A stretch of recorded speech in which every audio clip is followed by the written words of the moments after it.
Assalamualaikum warahmatullahi wabarakatuh.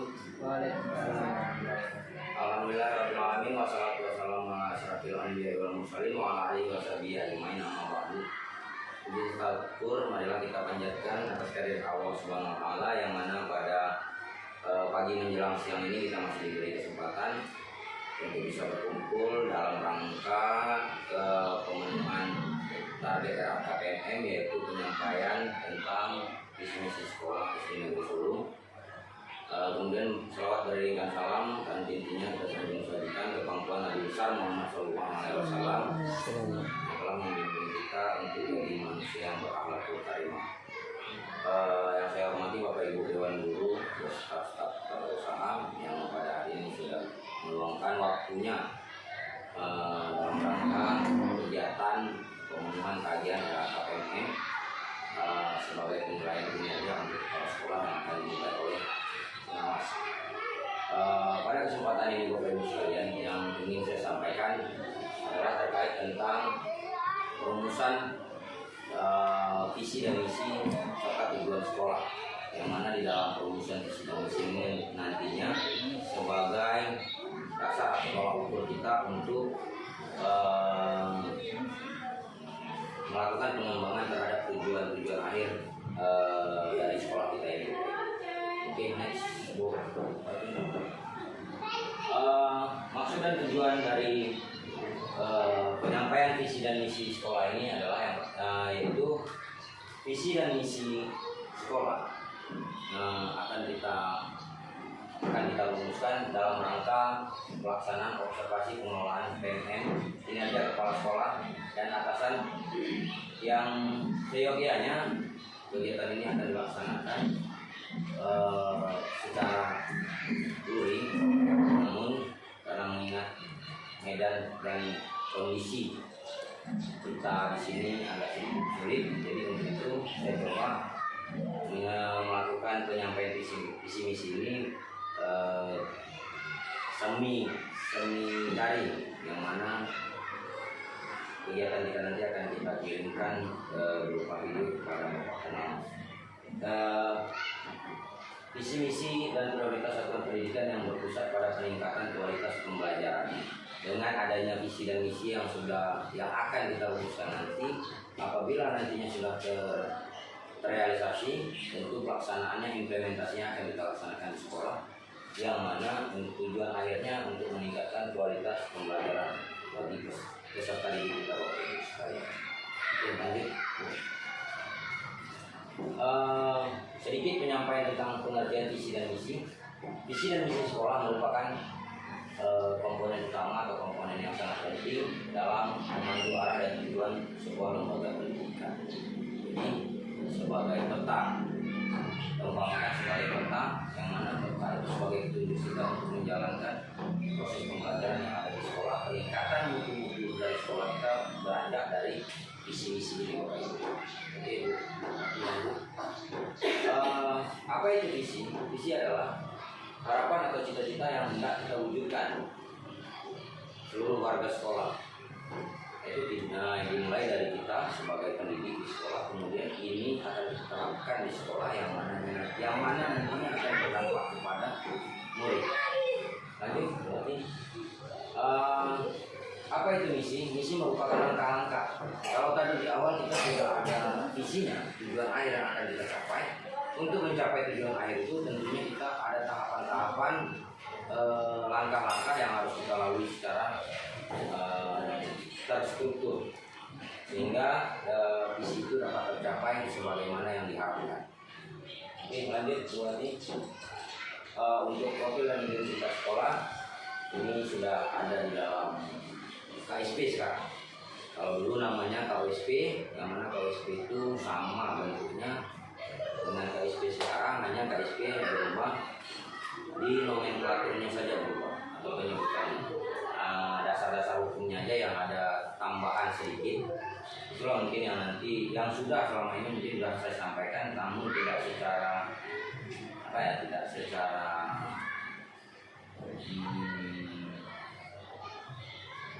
seperti sekarang ini gitu, tapi penyampaian sudah secara personal atau sambil kita berbincang, ternyata di dalam KSP itu ada poin-poin yang yang sudah direvisi.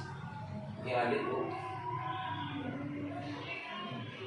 Dampak dan pengaruh visi-misi sekolah.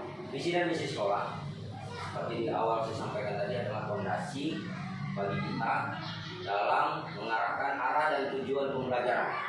Hal inilah yang memberikan panduan yang jelas bagi seluruh warga sekolah. Tentunya ketika pendidik dan tenaga pendidikan sudah memahami arah dan tujuan, langkah-langkah untuk mencapai tujuan tersebut, tentu akan pasti berdampak kepada pembelajaran yang akan dilaksanakan di sekolah, terutama bagi siswa.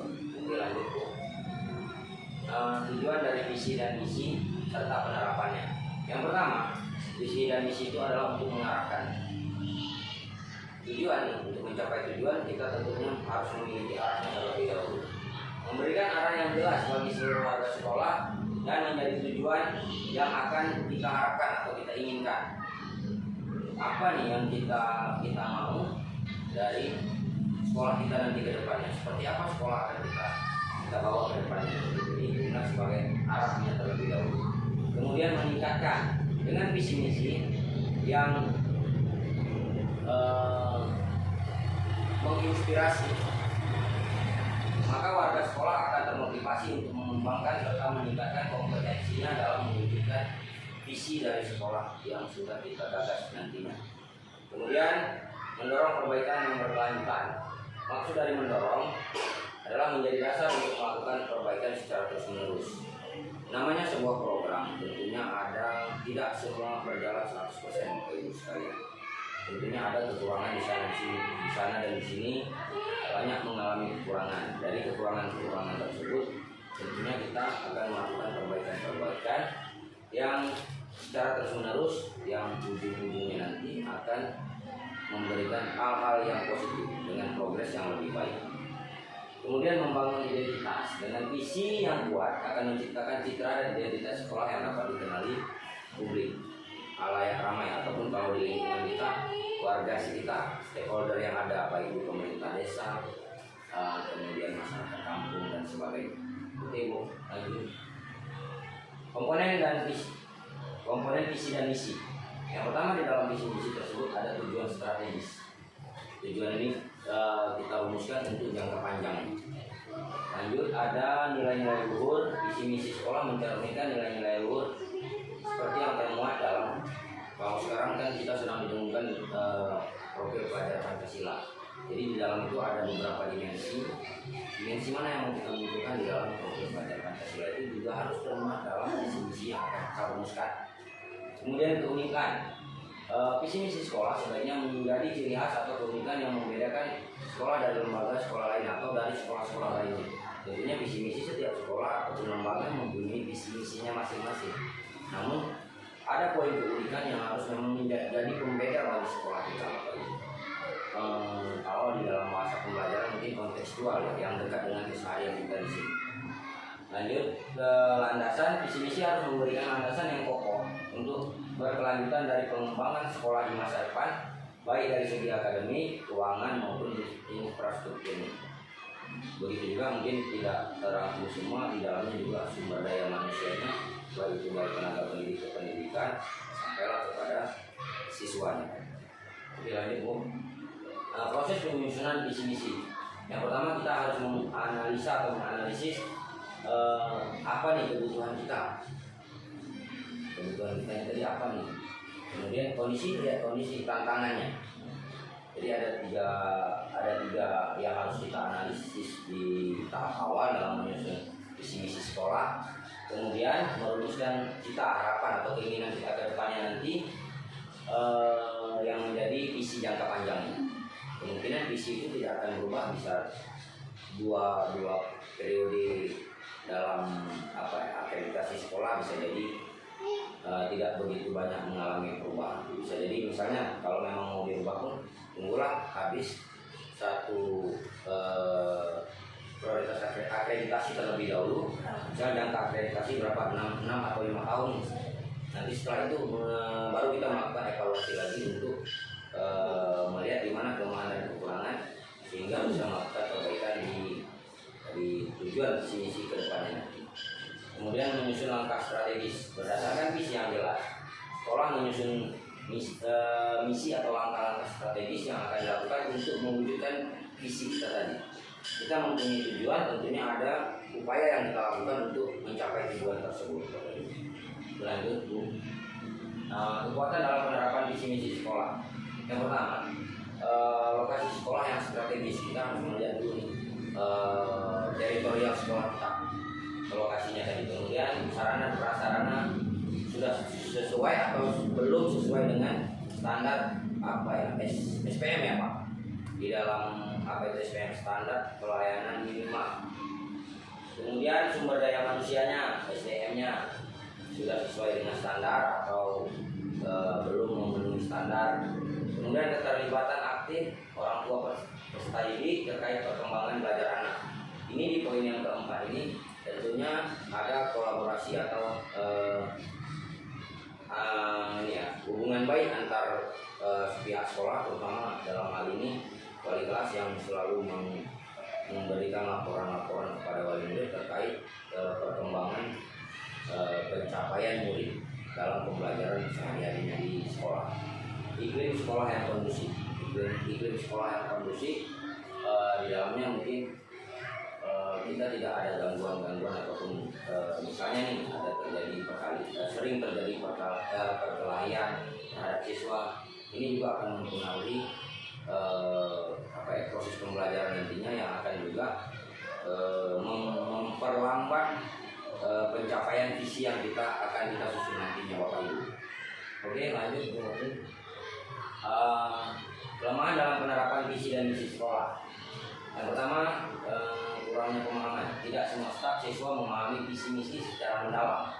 Makanya dalam kesempatan ini saya coba sampaikan terlebih dahulu, kita bahas tujuannya supaya kita dari awal sudah memahami kemana arah tujuannya, langkah apa yang harus kita lakukan. Kemudian tidak konsisten, tindakan dan kebijakan yang diambil oleh pihak sekolah tidak selalu sejalan dengan visi misi. Nah, untuk di tahap ini kira-kira di sekolah kita Bapak Ibu, saya mohon juga umpan balik dari Bapak Ibu, tidak konsisten, tindakan dan kebijakan yang diambil oleh pihak sekolah tidak selalu berjalan dengan visi misi. Ini bagaimana menurut Bapak Ibu? Apakah memang setelah kita rumuskan ataupun sebelumnya kita sudah merumuskan namun tidak sejalan itu? Apa kira-kira yang menjadi kendala di situ? Kenapa visi-misi itu tidak bisa dijalankan sepenuhnya gitu Bapak Ibu?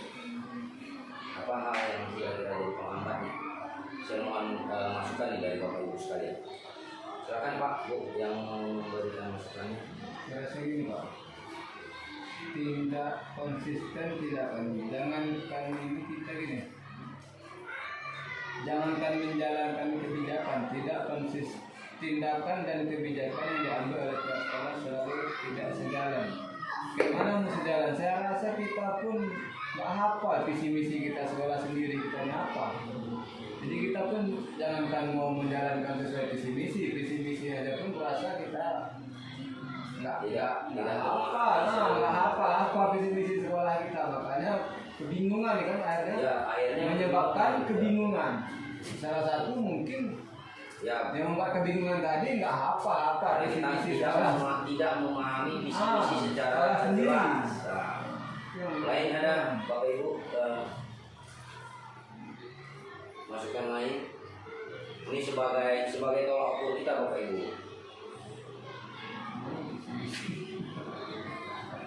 Mungkin kan selama ini visi misi tidak dipaparkan secara jelas. Jadi kita berharap nanti setelah adanya kita dulu pakat seperti ini, kita juga kepingin dari nanti untuk supaya masing-masing guru, tenaga pendidik dan kependidikan itu bisa memahami visi misi, sehingga dari visi misi sekolah itu tadi dijabarkan ke dalam pembelajaran di kelas, poin-poin mana yang harus ditonjolkan terlebih dahulu. Iya Bapak Ibu, mungkin kita cetak itu Pak, visi kita cetak kalau di perkelas. Iya itu Pak, kita rencanakan ke depan nanti setelah perumusan visi misi ini ada, kita coba berharap visi misi itu kita paparkan. Nah, perkelas ya, baik itu per kelas ataupun di satu tempat yang kita tentukan nanti Pak. Supaya anak yang Oke Pak, itu jadi satu pertimbangan juga buat kita kan. Jadi mungkin kelemahannya itu tadi. Kemudian di poin kelemahan tadi juga akan terkait dengan minimnya sosialisasi. Karena kurangnya gimana ya? Tidak terpampang secara jelas sehingga kita misalkan nih ada orang tanya apa visi misinya Bu Farida, kita mau kebingungan, pasti kebingungan. Kita paham karena visi misinya hanya tertuang di dalam KSP, tidak ada dipampangkan secara jelas. Oke, lanjut yang ke sumber daya terbatas. Keterbatasan dana dan sumber daya manusia dapat menghambat implementasi program yang mendukung visi misi. Mungkin kalau dari segi dana kita masih bisa lah untuk mengusung visi misi. Namun bukan hanya sekedar membuat pajangan tentang visi misi. Terkait dana, semua program yang dicanangkan untuk keberhasilan dari visi misi tadi sampai atau tidaknya visi misi tadi semua harus diakomodir baik itu sampai ke dalam kegiatan-kegiatan di kelas Bapak Ibu sekalian. Mungkin sekarang pembatasan dana itu ada plot-plot anggaran dananya yang memang tidak semua bisa kita peruntukkan ke hal yang memang kita mau buat gitu. Lanjut di sumber daya manusia. Nah ini di sumber daya manusia saya kembalikan lagi kepada Bapak Ibu sumber daya manusia. Apakah SDM kita di sini sudah mampu sepenuhnya dalam mendukung itu, mendukung ketercapaian visi sekolah.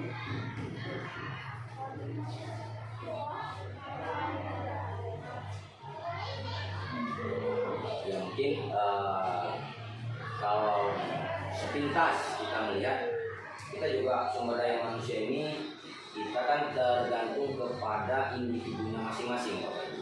Tidak semua bisa cepat dalam mengupgrade, mengangkat kemampuan dalam dirinya itu. Jadi itu juga menjadi satu pertimbangan atas keberhasilan dari visi. Kemudian evaluasi yang lemah, minimnya kurangnya evaluasi setelah program-program dilaksanakan itu juga menjadi penghambat dalam pencapaian visi dan misi. Kemudian perubahan lingkungan. Di dalamnya terkait lingkungan sosial, ekonomi, dan teknologi yang berubah cepat dapat membuat visi dan misi yang ada tidak begitu sinkron dengan kehidupan yang tantangan yang dihadapi di masa sekarang ini. Terakhir, kurangnya partisipasi, keterlibatan siswa, orang tua, komunitas dalam perumusan dan penerapan visi misi sering kali kurang sehingga tidak mencerminkan kebutuhan mereka.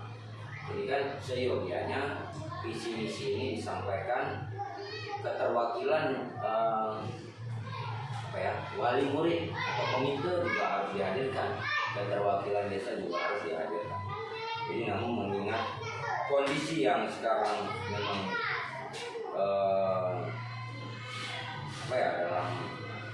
dalam mengkomunikasikan itu belum begitu baik. Kedepannya kita harapkan nanti itu juga bisa menjadi pertimbangan kita untuk melakukan perubahan.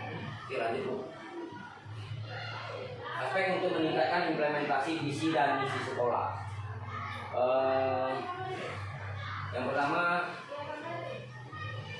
sosialisasi yang efektif. Kemudian ada keterlibatan pihak-pihak yang terkait atau stakeholder atau juga pemangku kepentingan berakhlak tadi kan. Oke, lanjut. Apa yang bisa Bapak Ibu peroleh setelah menyimak presentasi tentang visi misi sekolah? Pulang ke Bapak Ibu setelah pemaparan ini tadi, apa kira-kira yang Ibu dapat petik?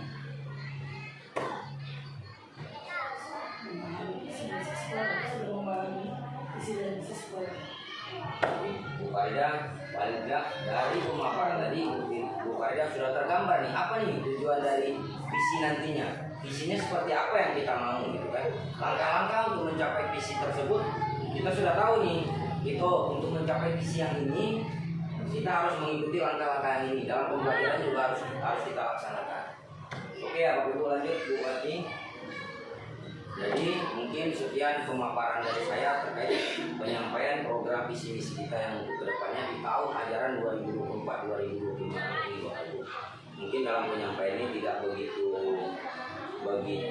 rinci karena mengingat keterbatasan waktu, tapi paling tidak secara garis besar Bapak Ibu sudah memahami visi dan juga sudah memahami langkah-langkah untuk mencapai visi tersebut. Jadi mungkin demikian dari saya